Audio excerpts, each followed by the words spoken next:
A B C D వర్గీకరణ ద్వారా మాదిగలకు మాత్రమే న్యాయం జరుగుతుంది, మిగతా 59 ఉపకులాలకు న్యాయం జరగదు అనేటువంటిది మేధావులటువంటి కొంత వాదన. మీరు కొంచెం ఎక్స్ప్లెయిన్ చేయగలరా మిగతా 59 కులాలకు ఏ స్థాయిలో జరుగుతుంది న్యాయం అని? ముందు మీరు పెద్దలు చాలా నేను అభిమానించే గౌరవించే మేధావైన బాలగోపాల్ గారి పేరు చెప్పారు.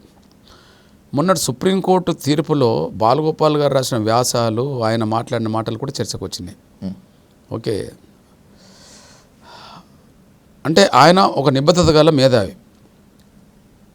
ఎవరు ఏమనుకుంటారని చూడడు, న్యాయం ఎటువైపు ఉన్నదో చూస్తాడు, అటువైపే నిలబడతాడు కదా.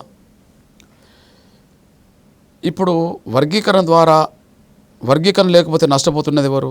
మాదిగలతో పాటు అన్ని కులాలు నష్టపోతున్నాయి, ఒక్క మాలలు తప్ప. రిజర్వేషన్ ఫలాలు వాళ్ళ జనాభా కంటే మించి పొందిన వాళ్ళు ఎవరు? ఒక మాలలే. ఒక్క మాలలే నేను ఎట్లా అంటున్నా, కమిషన్లని అవే చెప్పినాయి.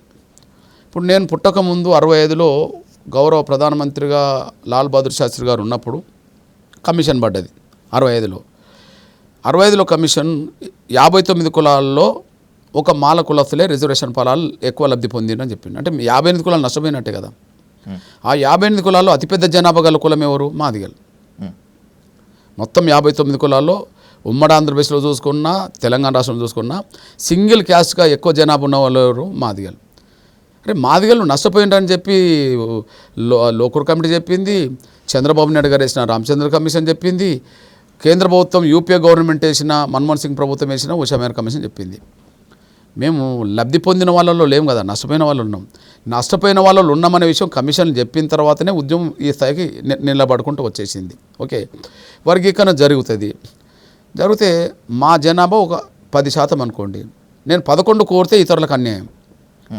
మా జాతి 10% ఉంటే నాకు 5% వస్తే మాకు అన్యాయం. మా జనాభా 10% అయితే మాకు 10%మే కోరుకుంటున్నాం. ఇక నష్టం ఎవరికి? ఓకే, మాలలో ఒక 4% ఉన్నారు, వాళ్ళు 4% పోనీయండి. మాదిగలో ఒక 10% ఉన్నారు, 10% రానియండి.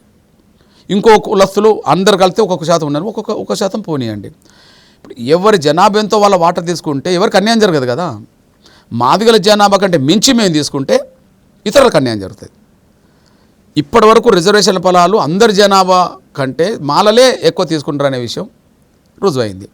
కాబట్టి ఇప్పుడు మాలల జనాభా మాలలకు వాటకు వస్తుంది, వర్గీకరణ అవుతాయి. మాదిగల జనాభా పరంగా మాదిగలకు వస్తుంది, ఒక శాతం అటు ఇటు. ఏది నేను 10 అంటున్నా, 10 కాకపోవచ్చు 9 రాని.